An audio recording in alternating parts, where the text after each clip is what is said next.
Sold to a rival pack. The blind Omega didn't know the fated mate was the Alpha King. Hello everyone. Before we begin today's story, I have a small favor to ask. Please hit subscribe and turn on the notification bell so you never miss our channel's new videos. It's quick, free, and the best way to support us in bringing you more dramatic stories. Your support means the world to us. Where are you watching from? Drop your city or country in the comments below. Thank you very much. Now, let's return to our main character. Elena Whitmore stood very still as the final words were spoken, because when you are blind you learn to listen for the moment your life changes, and she heard it in the scrape of a chair, the clearing of a throat, the pause before a decision meant for someone else. The council hall smelled of damp wood and cold iron, a place she knew by scent and echo rather than sight, and she counted the steps from the door to the center of the room the way she always did, one measured breath per step, hands folded neatly at her waist so no one could say she took up more space than she deserved. Elena had been an Omega all her life, and blind since childhood, and both truths had taught her the same lesson early on, that silence kept her safer than hope. She could feel the eyes on her without seeing them, the weight of judgment pressing in like a low ceiling, and when the elder spoke again his voice was careful, practiced, as if reading the weather instead of passing a sentence. There were debts to be settled, borders to be protected, alliances to be appeased, and Elena understood enough to know that none of those things had ever needed her before today. She heard the words sold not shouted or hissed, but delivered softly, like a necessary chore, and the sound of parchment sliding across a table told her that her future had been decided in ink she would never read. A rival pack would take her, they said, a practical arrangement, a trade that would secure peace through winter, and someone coughed as if embarrassed by the word trade even while agreeing to it. Elena did not cry. She had learned that tears made people uncomfortable, and discomfort made them cruel. Instead, she focused on the small things she could still control, the steady rhythm of her breathing, the cool bead of her mother's old necklace against her collarbone, the memory of sunshine warming the back porch where she used to sit and listen to birds in the early morning. When the guards approached, their boots measured and respectful in the way reserved for unwanted tasks, Elena lifted her chin and asked for nothing more than a moment to gather her cane. It was granted, perhaps out of pity, perhaps relief. As she was led away, she sensed another presence nearby, quiet but unmistakable, a man who did not speak yet seemed to fill the space around him with restraint, like a storm choosing not to break. Elena could not see him, but she felt the calm in her chest shift, unfamiliar and unsettling, and she wondered why her steps felt steadier when his footsteps matched hers. She told herself it meant nothing, that new places always felt strange, that destiny was a word people used when they wanted to make loss sound meaningful. Outside, the air was sharp and clean, the distance measured in the roll of carriage wheels and the miles promised ahead, and Elena Whitmore crossed the border of her old life believing she had been given away to survive, never imagining that what waited beyond the line was not an ending, but a truth patient enough to find her even in the dark. The carriage rolled for hours, maybe miles, maybe more, time stretching thin the way it always did when Elena Whitmore had nothing to measure it by except the sway beneath her feet and the sound of the wind slipping through the slats. She sat with her hands folded, cane resting across her knees, listening as unfamiliar scents replaced the ones she had known all her life, pine giving way to stone, smoke, and the faint metallic edge of a place that guarded itself. No one spoke to her during the journey, and she was grateful for that silence, because it let her keep her thoughts carefully contained. Being sold had not shocked her the way people assumed it would. She had always known her place in her pack was temporary, borrowed kindness at best, and when kindness runs out it is replaced by necessity. What unsettled her was not the loss of home but the presence that stayed near her the entire way, the same quiet man from the council hall, whose steps never rushed her and never lagged behind. He did not guide her hand unless the ground shifted suddenly, and when he did his touch was brief, respectful, gone before she could question it. When the carriage finally stopped, Elena sensed the change immediately, the air cooler, the space wider, voices carrying farther, as if the world itself had taken a breath. The rival pack lands announced themselves without sight, with echoes and order and the low hum of activity that spoke of discipline rather than chaos. She was helped down, her boots touching stone worn smooth by countless footsteps, and she realized she was standing somewhere important. A gate perhaps, or a courtyard, somewhere meant to impress those who could see it. Someone spoke then, a woman by the sound of her voice, polite but distant, explaining rules Elena had already learned by instinct, where she could go, where she should not linger, what was expected of someone in her position. No one used her name at first. She was referred to as the Omega from the border pack, the blind one, the exchange. Elena listened without interruption, nodding when appropriate, storing every word the way she stored footsteps and turns. When she was finally led inside, the warmth surprised her, a steady heat that suggested walls thick enough to keep winter out and secrets in. Her room was small but clean. She could tell by the way her cane met uncluttered space. And when the door closed behind her, she let out a breath she had been holding since the council hall. She told herself this was survival, not punishment, that being unnoticed was safer than being seen. And yet as the hours passed, she became aware of that same presence again, standing just outside, not entering, not announcing himself. When he finally spoke, it was only to ask if she needed anything, his voice low and even, carrying no trace of pity. Elena surprised herself by answering honestly. She asked for water and a blanket, nothing more. They were brought to her quickly, placed where she could reach them without stumbling, and before she could thank him he was gone.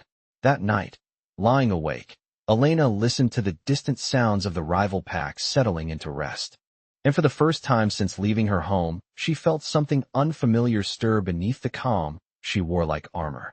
It was not fear or hope, but a quiet awareness, as if the path she had been forced onto was watching her just as closely as she was learning to listen to it.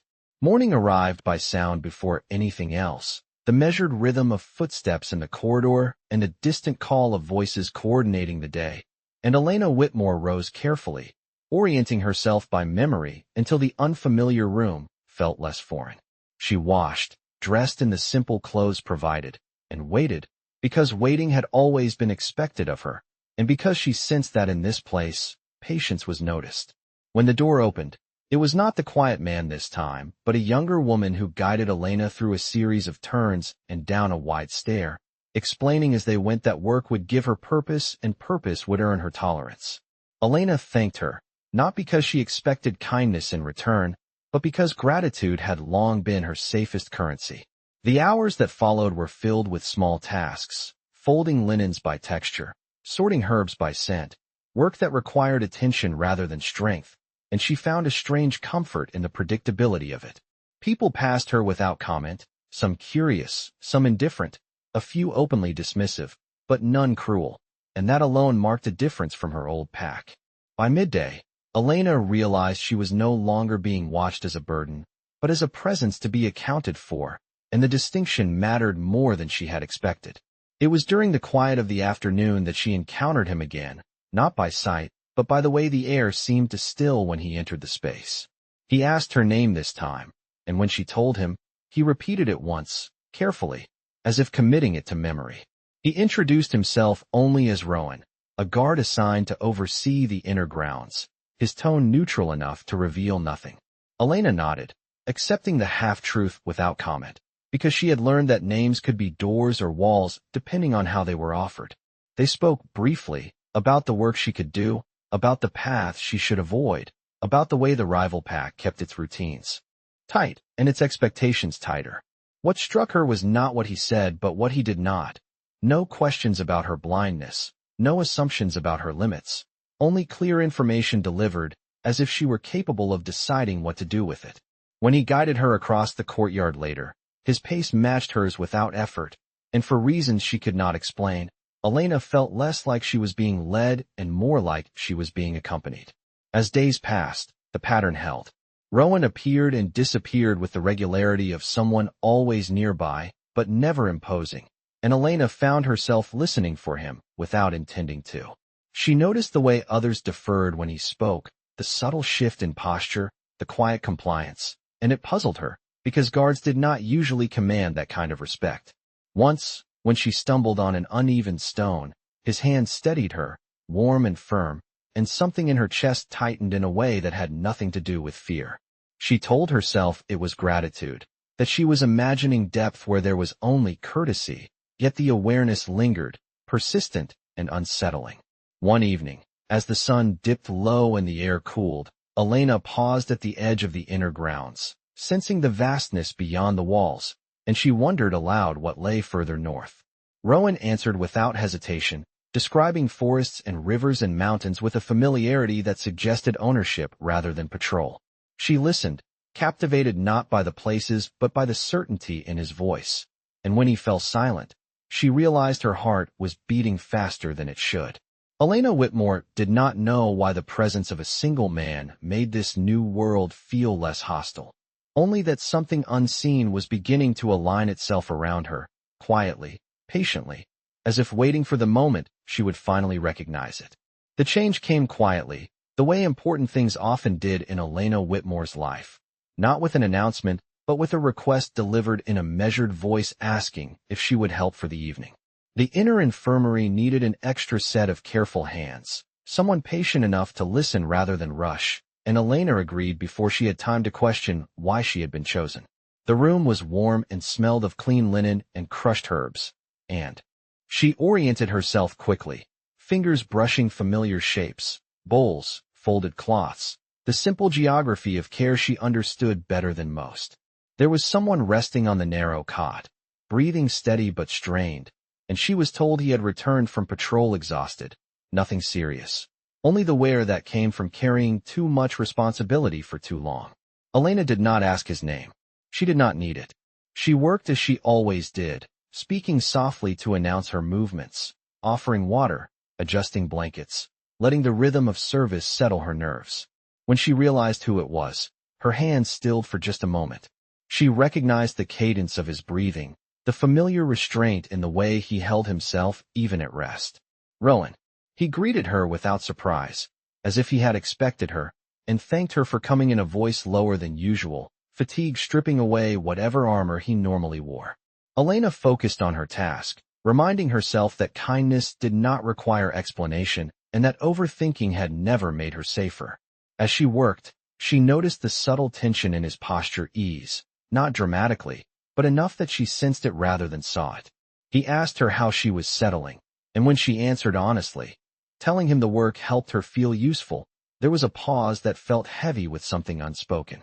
He told her usefulness was not the same as worth, a statement delivered quietly, almost carefully, as if testing whether it was allowed. Elena did not know how to respond to that, so she did what she always did when words failed her. She listened. At one point, her fingers brushed his wrist as she adjusted the cloth, and the contact lingered half a second longer than necessary, neither of them pulling away. Something shifted then, subtle but undeniable, like a string drawn too tight, finally vibrating. Elena's breath caught, her heart stumbling into a faster rhythm she could not explain, and for the first time in years she felt disoriented in a way that had nothing to do with her blindness. She apologized automatically, stepping back, but Rowan shook his head, his voice steadier now, telling her there was nothing to forgive. He said her presence had helped more than she realized, and she believed him, not because she needed to, but because something in her recognized the truth of it. When her task was done and she turned to leave, he asked her to wait. He did not touch her again, but his words reached out instead, thanking her not as a guard thanks a helper, but as a man acknowledging something personal and rare. Elena left the infirmary with her thoughts in disarray, the familiar corridors suddenly feeling unfamiliar again, as if the walls themselves were listening. That night, sleep came slowly. She lay awake replaying the sound of his voice, the warmth she had sensed without seeing, the way her chest had tightened at his quiet gratitude.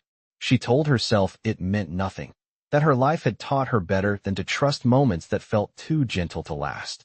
Yet as she drifted into restless dreams, one truth lingered, persistent and impossible to ignore. In this rival pack where she had been sold as an obligation, her smallest act of kindness had created a connection she did not understand, and whatever it was beginning to take shape around her did not feel like coincidence. The shift in atmosphere was subtle at first, the kind of change Elena Whitmore sensed rather than heard, a tightening in the way people spoke around her, and a new carefulness in the pauses between words. It began with whispers that stopped when she passed, conversations that resumed only after her footsteps faded, and she recognized the pattern immediately because she had lived it before. Familiarity had made her less invisible, and that, she knew, was when tolerance often turned into resentment. She continued her work without comment, folding linens, organizing stores, assisting where asked, refusing to let her pace change no matter how the air around her seemed to sharpen. Rowan remained present, though less openly now, appearing at the edges of her awareness rather than directly beside her, and Elena wondered if she had imagined the closeness she had felt in the infirmary or if something else had forced him into restraint. One afternoon, while she was sorting dried herbs by touch, a voice spoke too loudly nearby, remarking that it was strange to see a blind Omega given such freedom, especially one who had been traded away so easily by her own pack. The words were not shouted, but they were meant to be heard, and Elena felt the familiar heat of humiliation rise in her chest. She did not respond. She never did. Silence had always been her shield. Still, the room felt suddenly smaller, the sense overwhelming, and she focused on steadying her breathing as footsteps shifted uncomfortably around her. No one defended her, but no one escalated either, and that uneasy balance told her she was standing on uncertain ground. Later, when she was guided across the inner courtyard, she sensed Rowan's presence again, closer this time, his steps matching hers with deliberate care.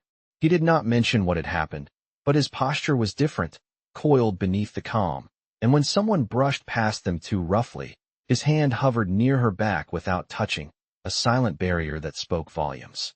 Elena felt it nonetheless, the protection offered without spectacle, and it unsettled her more than open confrontation would have.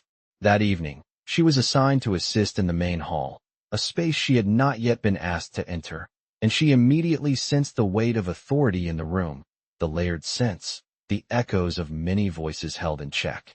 As she moved carefully along the edges, performing simple tasks, a mistake was made, a cup placed just off mark, a pause too long before responding to a request, and the correction that followed was sharp enough to sting without crossing into cruelty. Elena apologized softly, her voice steady even as her hands trembled, and she felt the attention of the room focus on her in a way that made her heart race. Before she could retreat, a familiar voice cut through the tension, low and firm, instructing that the matter was handled and the work should continue. The silence that followed was immediate, complete. Elena recognized the authority in Rowan's tone then, unmistakable and absolute, and she realized with a jolt that whatever role he claimed, it was not a simple one.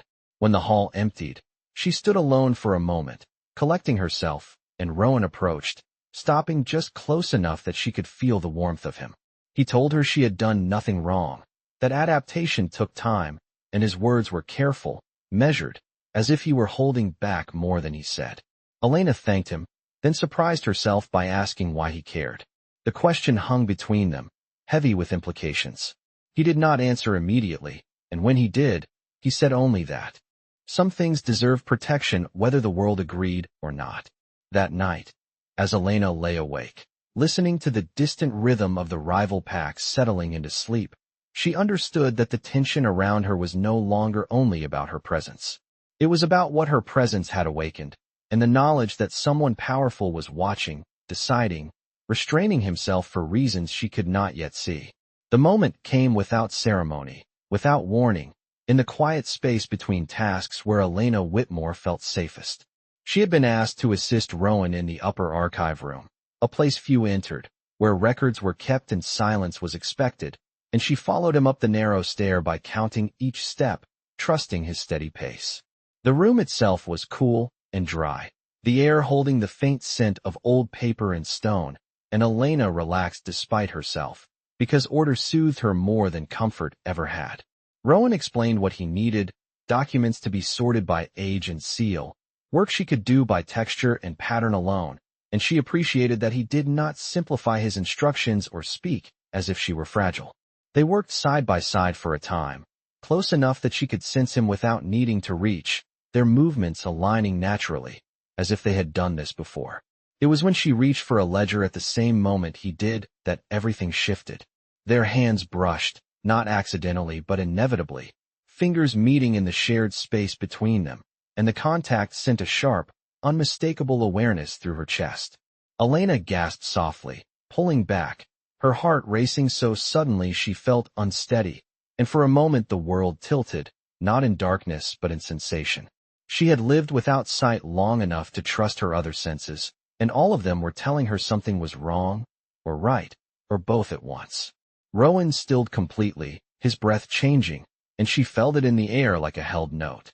He said her name, just once, not as a guard addressing an Omega, but as a man speaking to someone he knew too well for comfort. Elena pressed her hand to the table, grounding herself, confused by the warmth spreading through her palms, by the sense of recognition blooming in her chest without any memory to support it. She asked what that was, not demanding an answer but needing acknowledgement that she was not imagining it. Rowan did not respond immediately. When he did, his voice was controlled to the point of strain, telling her only that some connections did not require sight to exist, and that what she felt was real but dangerous. The word dangerous caught her attention more than the explanation would have. Elena had learned to fear danger, but she had also learned that fear was often used to keep her small. She straightened, forcing her breathing to slow, and told him quietly that she did not understand what was happening, but she knew when something mattered.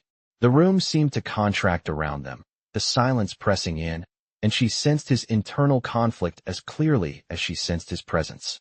He stepped back then, increasing the distance between them by inches that felt like miles, and told her they should finish the work later. Elena agreed, though disappointment flickered through her before she could stop it, an emotion she had no name for, because she had never allowed herself to expect closeness. As they left the archive, she felt a strange pull, like a thread drawn tight between them, invisible but insistent, and she wondered if he felt it too, or if she was alone in this sudden disorientation. That night, sleep brought no rest. Elena dreamed of standing at the edge of a wide field, unable to see what lay beyond, yet knowing with absolute certainty that someone was there, waiting, not calling her forward but trusting her to choose. She woke with her heart pounding and a warmth lingering beneath her ribs, and for the first time since being sold, she felt something other than resignation when she thought of the future. She did not know what the bond she sensed truly was, only that it had awakened something inside her she had spent her life suppressing, and that Rowan, whatever role he played in this pact, was tied to it in a way neither of them could pretend away any longer.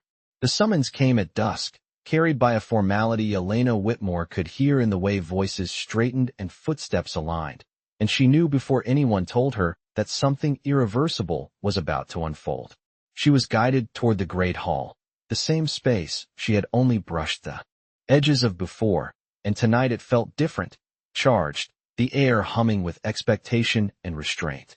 Elena moved carefully, cane tapping softly against stone, counting her steps as the soundscape widened around her, the murmur of many gathered voices settling into silence as she crossed the threshold. She sensed Rowan immediately, closer than he had been since the archive, his presence steady yet taut, like a bow drawn too far. Someone announced the proceedings, titles spoken with reverence, acknowledgments exchanged, and Elena realized with a chill that this was not a routine gathering but a reckoning.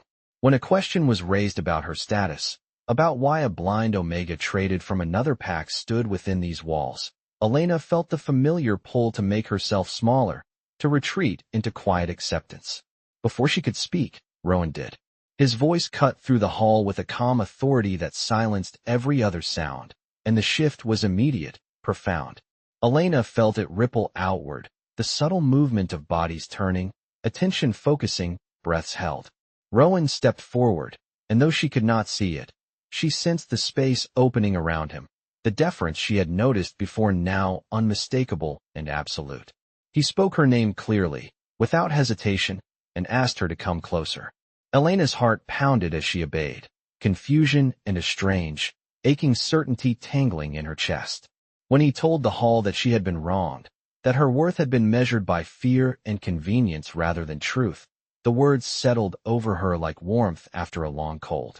Murmurs stirred, then stilled as he continued, explaining that some bonds existed beyond sight and rank, that destiny did not require permission to choose. Elena felt the invisible thread she had sensed before tighten, hum, and she knew then that what had awakened between them was no accident. The declaration came not with spectacle but with finality, his voice unwavering as he revealed who he was, not a guard, not an overseer, but Alpha King Rowan Blackthorn, ruler of this pack and protector of its people. The hall fell into stunned silence, so complete it rang in Elena's ears. She felt the shift as one, the collective recognition of authority asserted and truth revealed, and when Rowan addressed her again, it was not as an Omega standing on uncertain ground, but as his equal in destiny. He said she was his fated mate, chosen not by sight or circumstance, but by a bond that had recognized her strength long before he had allowed himself to name it.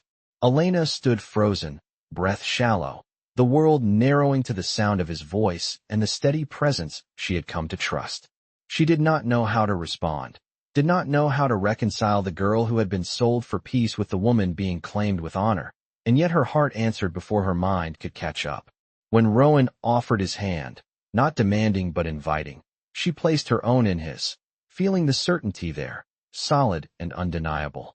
Around them, the hall responded, respect and acceptance flowing where judgment had once lingered, and Elena understood that this moment was not the end of her trial but the beginning of a truth she would now face in the open. She could not see the bowed heads or the expressions of awe, but she felt the shift of the world beneath her feet, steadying at last, as the life she had been pushed into collided with the destiny that had been waiting for her all along. The hall did not erupt into noise the way Elena Whitmore might have expected after such a declaration, but settled instead into a deep, reverent stillness, the kind that followed truth spoken aloud and recognized by everyone present. She felt it in the way the air seemed to lower around her, in the careful movements of those nearby, in the respectful distance that replaced the earlier tension. Rowan remained beside her, not crowding, not pulling her closer, simply standing as if that alone were enough to anchor the room. When he spoke again, it was not to claim but to explain, his voice measured, steady, offering clarity where confusion still lingered. He addressed the council, acknowledging the trade that had brought Elena here and naming it for what it was, a transaction born of fear rather than justice. He did not condemn, but neither did he excuse, and the balance in his tone carried more weight than anger ever could. Elena listened, absorbing the implications slowly, her senses attuned to the shift in perception around her as she moved from curiosity to consideration in the minds of those who had once dismissed her. When Rowan asked if she wished to speak, the question was directed only to her, and the choice startled her more than the attention ever had. She had lived her life responding to expectations, not setting them, and for a moment her instinct was to decline. Then she remembered the countless times silence had been mistaken for agreement, and she drew a careful breath. Elena spoke simply, thanking the pack for shelter and opportunity, acknowledging the uncertainty of her place, and stating calmly that she had no desire for favor, only fairness. Her voice did not shake. She did not ask for forgiveness or permission. She spoke as someone who understood her worth even if she was still learning how to stand in it. The response was immediate and unmistakable, the collective recognition of restraint, dignity, and courage offered without demand. Rowan turned to her then, his attention narrowing until she was the only one he addressed, and asked if she accepted the bond he had named, not as an order, but as an invitation that honored her agency. Elena felt the invisible thread between them steady, no longer pulling but present, and she answered yes, quietly, with a certainty that surprised her as much as anyone. The hall responded as one, respect solidifying into acceptance, and she felt the weight of it settle not as pressure, but as support. Later, as the gathering dispersed and the space emptied, Rowan guided her from the hall, his hand hovering close without claiming, allowing her to move at her own pace. In the quieter corridors, away from the eyes and the formality, he apologized for the secrecy, for the restraint that had confused and hurt her, and explained that the crown he bore demanded caution even when his instincts urged honesty. Elena listened, not with resentment, but with understanding, because she knew the cost of hiding pieces of oneself to survive. She told him that trust would take time, but that she was willing to build it, step by measured step. Rowan accepted that without argument, gratitude evident in the careful way he promised transparency and patience. That night, Elena was shown to new quarters, not lavish but thoughtfully arranged. Familiar objects placed where she could find them, pathways clear, the space prepared with consideration rather than assumption. As she stood alone, listening to the quiet of a place that was no longer uncertain, she rested her hand over her heart and acknowledged the truth she could no longer deny. She had been sold as a means to an end, but she was now seen as a beginning, and for the first time, the future did not feel like something happening to her, but something she was finally allowed to choose. The days that followed unfolded with a quiet steadiness that Elena Whitmore had never known, not marked by spectacle but by intention, each hour reinforcing the truth that her life was no longer being negotiated by others. She learned the rhythms of the inner keep, the way morning light warmed stone walls, and how the air shifted before council meetings, details she stored carefully, building a map of belonging from sound and scent and memory. Rowan remained present without overwhelming her, honoring the space she needed while never withdrawing his support, and she came to recognize the balance he offered as a form of strength she had rarely been shown. Together they walked the grounds at measured pace, discussing the pack not as ruler and dependent, but as partners learning the shape of responsibility. Rowan explained the expectations placed upon a future Luna, not as demands but as realities, and Elena listened, asking questions freely, her confidence growing with each answer she received. She found that the pack responded to her consistency more than ceremony, to the way she listened before speaking and considered before deciding, and gradually the whispers faded, replaced by acknowledgement rooted in respect. When visitors arrived from neighboring territories, Elena stood beside Rowan not as an ornament, but as a presence, offering calm where tension once lingered, her blindness no longer a barrier, but a reminder that perception was broader than sight alone. In quieter moments, she allowed herself to feel the bond between them fully, not as something that consumed her, but as a steady connection that grounded her, a shared certainty that neither demanded nor diminished. Rowan, for his part, continued to prove that his authority was not threatened by her autonomy, encouraging her voice in matters that affected the vulnerable, supporting initiatives that prioritized fairness over tradition, and Elena recognized that love, when chosen rather than imposed, expanded rather than confined. One evening, as the pack gathered under an open sky, the air cool and clear, Elena felt the significance of the moment settle around her. Rowan spoke of unity, of strength found not in dominance, but in trust, and when he invited Elena to address the pack beside him, she did so without hesitation. She spoke of being sold, of learning to survive in silence, and of discovering that true security came not from power over others, but from the courage to stand with them.